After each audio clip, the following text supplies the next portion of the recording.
Capítulo 12. Amai os vossos inimigos. Pagar o mal com o bem. Os inimigos desencarnados. Se alguém vos bater na face direita, apresentai-lhe também a outra. Instruções dos espíritos. A vingança, o ódio, o duelo. Pagar o mal com o bem. Aprendestes o que foi dito. Amareis vosso próximo e odiarei vossos inimigos. E eu vos digo, amai os vossos inimigos, fazei o bem aos que vos odeiam e orai por aqueles que vos perseguem e vos caluniam, a fim de que sejais filhos de vosso Pai, que estás nos céus, que faz erguer o sol sobre os bons e os maus e faz chover sobre os justos e os injustos. Pois, se amais apenas os que vos amam, que recompensa tereis? Os publicanos também não fazem isso? E se vos apenas cumprimentais vossos irmãos, o que fazeis mais do que os outros? Os pagãos também não fazem o mesmo? Eu vos digo que se vossa justiça não for maior do que as dos escribas e dos fariseus, jamais entrareis no reino dos céus. Mateus, capítulo 5, versículo 5 a 20, 43 a 47. Se amardes apenas os que vos amam, que recompensa tereis, uma vez que as pessoas de má vida também amam aqueles que as amam? E se vos fazeis o bem apenas aos que vos fazem, que recompensa tereis, uma vez que as pessoas de má vida fazem a mesma coisa? E se vos emprestais apenas àqueles de quem esperais receber a mesma graça, que recompensa tereis, uma vez que as pessoas de má vida também se emprestam mutuamente para receber a mesma vantagem? Quanto a vós, amai os vossos inimigos, fazei o bem a todos e emprestai sem nada esperar, e então vossa recompensa será bem maior, e sereis os filhos do Altíssimo, pois Ele é bom com os ingratos e até mesmo com os maus. Sede, pois, misericordiosos, como vosso Pai o é. Lucas, capítulo 6, versículo 32 a 36. Se o amor ao próximo é o princípio da caridade, amar aos inimigos é a sua aplicação máxima, pois essa virtude é uma das maiores vitórias alcançadas sobre o egoísmo e o orgulho. Entretanto, o sentido da palavra amar, utilizada neste ensinamento, pode não ser corretamente entendida. Jesus não quis dizer com estas palavras que devemos ter pelo inimigo a ternura que temos por um irmão ou por um amigo. A ternura dá a entender confiança e não podemos confiar naquele que sabemos que nos quer mal. Não podemos ter para com ele as mesmas demonstrações de amizade, pois sabemos que ele é capaz de abusar disso. Entre as pessoas que desconfiam umas das outras não poderá haver os mesmos laços de simpatia que existem entre aqueles que têm a mesma maneira de pensar. Quando encontramos um inimigo, não podemos ter para com ele a mesma alegria que sentimos quando encontramos um amigo. Este sentimento resulta de uma lei física, a da assimilação e da repulsão dos fluidos. O pensamento maldoso carrega em si mesmo uma corrente fluídica que causa má influência. O pensamento benevolente nos envolve com uma agradável impressão. Daí a diferença de sensações que experimentamos ao nos aproximar de um amigo ou de um inimigo. Amar aos inimigos não pode significar, portanto, que não devemos diferenciá-los dos amigos.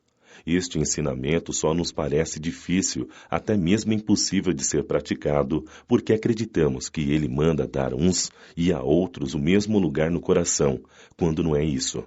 Se a pobreza das línguas humanas obriga a nos servirmos de uma mesma palavra para expressar diversas formas de sentimentos, a razão nos diz que, de acordo com o caso, devemos diferenciar os seus significados.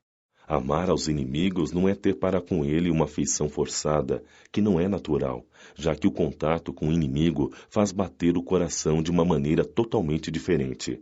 Amar aos inimigos, segundo este ensinamento de Jesus, é não ter contra eles nem ódio, nem rancor, nem desejo de vingança.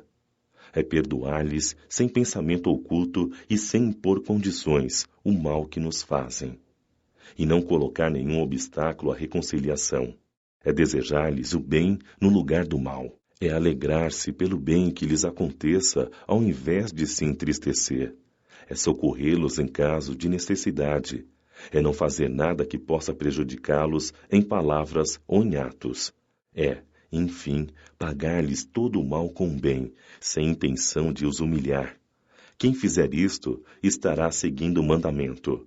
Amai aos vossos inimigos. Amar aos inimigos é um absurdo para o incrédulo. Aquele para quem a vida presente é tudo vê apenas em seu inimigo um ser nocivo e perturbador de sua tranquilidade, e do qual somente a morte, pensa ele, o pode livrar. Daí o desejo de vingança. Ele só terá motivo para perdoar se for para satisfazer seu orgulho aos olhos do mundo. O próprio ato de perdoar, em certos casos, parece-lhe uma fraqueza indigna de si. Se não se vingar, nem por isso deixará de guardar rancor e um secreto desejo de fazer o mal. Para aquele que crê, especialmente para o espírita, a maneira de ver é completamente diferente, pois observa as coisas com as vistas do passado e sobre o futuro e percebe que a vida presente não passa de um momento. Ele sabe que pela própria destinação da terra é natural encontrar nela homens maus e perversos, que as maldades das quais é vítima fazem parte de provas que deve passar, e essa noção mais esclarecida que tem o faz ver os problemas da vida de forma menos cruel, venham eles dos homens ou das coisas.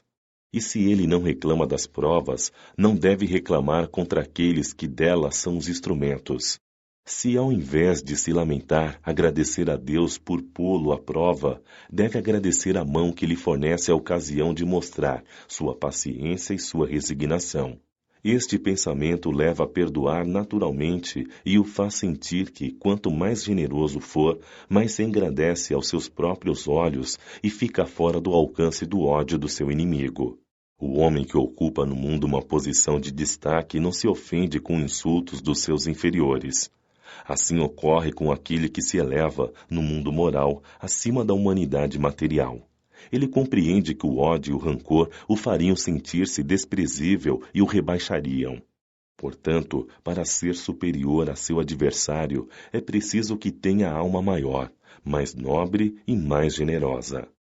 Os inimigos desencarnados. O espírita tem ainda outros motivos de indulgência para com seus inimigos. Primeiramente, sabe que a maldade não é o estado permanente dos homens, mas que é devida a uma imperfeição momentânea e, do mesmo modo que a criança se corrige dos seus defeitos, o homem mau um dia reconhecerá os seus erros e se tornará bom. Sabe também que a morte apenas o livra da presença material de seu inimigo e que este pode persegui-lo com seu ódio mesmo após ter deixado a terra. Sabe que qualquer vingança que faça não atingirá o seu objetivo, ao contrário, ela terá por efeito produzir uma irritação ainda maior, capaz de passar de uma existência a outra. Cabia ao Espiritismo provar pela experiência e pelas leis que regem as relações do mundo visível com o mundo invisível que a expressão extinguir o ódio com sangue é completamente falsa, pois a verdade é que o sangue realimenta o ódio, mesmo além túmulo, na erraticidade. O Espiritismo apresenta, em vista disto, um argumento positivo, uma utilidade prática no perdão e no sublime ensinamento do Cristo. Amai os vossos inimigos. De fato, não há coração tão perverso que não se deixe tocar pelas boas ações, mesmo a contragosto. Pelas boas ações elimina-se o motivo da vingança contra um inimigo e pode-se fazer dele um amigo antes e depois da sua morte. Com os maus procedimentos, o homem irrita seu inimigo, que então se constitui um instrumento da justiça de Deus para punir aquele que não perdoou. Podemos assim ter inimigos entre os encarnados e os desencarnados. Os inimigos do mundo invisível manifestam-se sua maldade pelas obsessões e subjugações, às quais tantas pessoas estão sujeitas e que são algumas das várias provas da vida, contribuindo para o adiantamento do homem no globo terrestre que, por isso, deve aceitá-las com resignação e como consequência da natureza inferior do nosso planeta. Se não houvesse homens maus na Terra, não haveria espíritos maus ao seu redor. Devemos ter, portanto, indulgência e benevolência para com os inimigos, encarnados e desencarnados.